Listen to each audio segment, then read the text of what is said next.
Welcome sa Dries TV. Kung interesado ka sa ganitong news, huwag kalimutang isubscribe ang ating YouTube channel. Maraming salamat! Welcome po ulit sa ating panibagong update tungkol kina Kim and Paolo Abilino. Sa bawat update natin, tatalakayin natin ang mga pinag-uusapan sa mundo ng social media tungkol kina Kim and Paolo Abilino. Kaya naman kung hindi pa po kayo nakasubscribe dito sa ating channel nako, i-click nyo na po yan and isama nyo na din ang bell button. So, ayun, welcome back again sa ating YouTube channel mga ka-Kimpaw. And sa update nating ito, ang pag-uusapan natin ay tungkol sa mga importanteng kaganapan kina Kim and syempre kay Paolo Abilino.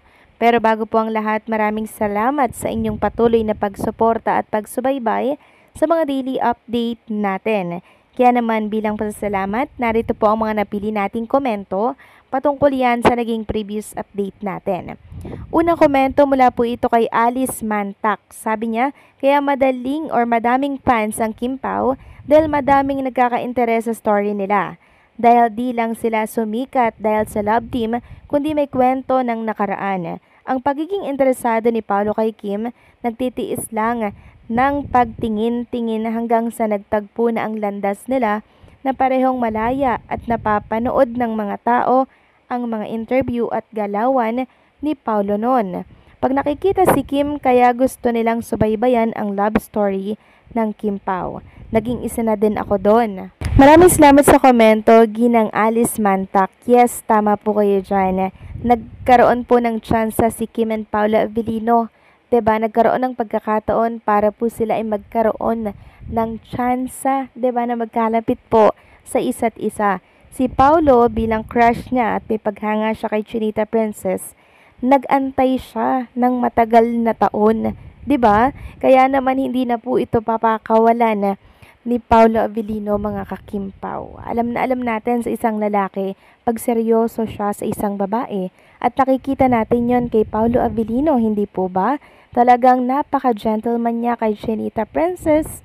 Pinagdadala po ng mga bagahe, pinagbubuksan ng pinto, inaantay, 'di ba? And syempre, si Paolo Abilino po ang comfort ng isang Chinita Princess every time na may problema po na pinagdadaanan si Kim Chu. Kakaiba po yung love story ni Kim and Paolo Abilino, 'di ba? Saksi tayo doon sa love story sa background ni Paolo Abilino na noon pa man ay may paghanga na po na tinatago kay Chinita Princess. At thankful ako dahil nagkaroon sila ng tsansa na alam niyo magkakilala, magkamabutihan at ngayon malalim na po ang pag-iibigan. So maraming salamat sa komento, Ginang Alice Mantak. God bless po at mabuhay kayo.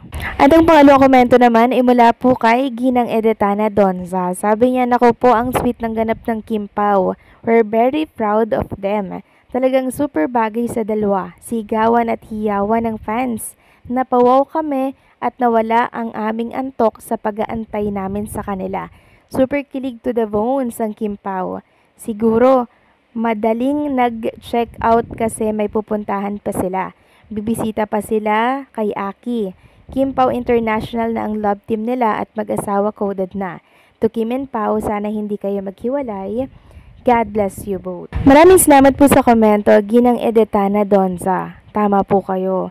Sobrang lakas ng hiyawan dito po sa naging performance ni Kim and Paolo sa ASAP 30. And nakaka-proud lang dahil talaga naman pong dinudumog, dinadagsa si Kim and Paolo Abilino kahit saang bansa po sila magpunta. Hindi lang po sa ating bansa kilala at sikat si Kim and Paolo, maging sa buong mundo kilala na po si Kim and Paolo or ang tambalang Kim Pao. So maraming salamat po sa komento, Ginang Edetana Donza. God bless po at mabuhay kayo. So yun na nga, pag-usapan na natin mga ka-Kimpaw ito mga topic na nakalap natin sa araw na to ng Lunes. At unahin natin pag-usapan ng tungkol dito sa trending in the Philippines mga ka-Kimpaw. Kahit tapos na po yung ASAP 30 dito po sa England, trending pa rin ang Kimpaw Cheers to ASAP 30 na merong 22.6k na post. Sabi nga dito ni Eunice, good morning Monday na sa Pinas pero andito pa rin tayo. trending pa rin mga kakimpaw. Oh. Talagang pinag-uusapan pa rin talaga itong naging performance ni Kim and Paolo Avellino sa kakatapos lamang po na ASAP 30 sa England. Samantalang nakabili na po ba ng ticket ang lahat mga kakimpaw para yan dito sa October 18, Saturday, Pacific Coliseum, Hastings Park, Vancouver, BC, para po yan sa ASAP Vancouver. Sabi kasi dito ng Kimpaw Universe Official, excited for our KPUO fam in Northern America, especially those in Canada. So another event na naman to mga kakimpaw, October 18, Saturday po yan sa Vancouver, Canada. So ready na ba ulit kiligin ang lahat? Hopefully, nakabili na po ng mga ticket yung mga nasa Vancouver, Canada at malalapit na lugar para syempre makabonding at makasama nila si Kim and syempre si Paolo Avellino. Next topic naman mga kakimpaw, pag-usapan natin ang tungkol dito sa ganap kay Kim and Paolo Avellino. So kahapon, 'di ba, na topic natin na maaga pong nag-check out si Kim and Paolo Avellino sa hotel na tinutuluyan po nila diyan sa England.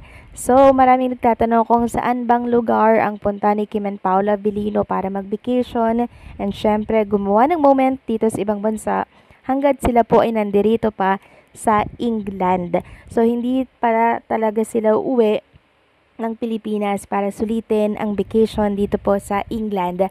So meron tayong nabasa sa isang Kimpaw page ng pupuntahan nilang lugar. Sabi dito sa Kimpaw PH, nasa Edinburgh, Scotland yung dalawa. Huy, ayan mga kakimpaw, oh, Scotland. Anong gagawin nila dito? Syempre, bubuo po ng moment nang silang dalawa lang mga kakimpaw. Grabe. Tapos, nagbasa ako ng komento dito. Sabi dito, iniwan ni Pao kay Mama Jet ang kanyang luggage. Sure na sure yarn. Sabi pa ng isa, vacation check ang couple. Yes, mga kakimpaw. Syempre, susulitin po nila yung kanilang araw na nandirito sila sa England. Hindi po nila papalagpasin, di ba? Gagawa sila ng moment dito, mga kakimpaw, na talaga naman po nga, syempre, di ba? Ikaka-enjoy ng isa't isa. At deserve yan ni Kim and Paolo Avellino matapos ng napakahabang biyahe, di ba? Tapos nakakapagod na performance para mapasaya yung mga OFW natin sa England. Deserve nilang mag-vacation, di ba? At maging masaya naman kasama po ang isa't isa. Just the two of us, mga kakimpaw. At ang tanging hingiling ko lang nga sa mga OFW na nandiyan sa Scotland, baka naman yung paayuda, huwag nyo kalimutan i-post sa social media dahil for sure kakatuwa na naman yan ng mga Kimpaw fans na lagi pong nag-aabang ng ayuda kay Kim and Paolo Avellino. So enjoy lang Kim and Paolo Avellino kung nasaan man kayo, basta kami dito lang nag-aantay ng mga paayuda. So anong sa inyo dito mga kakimpaw? Please comment down below.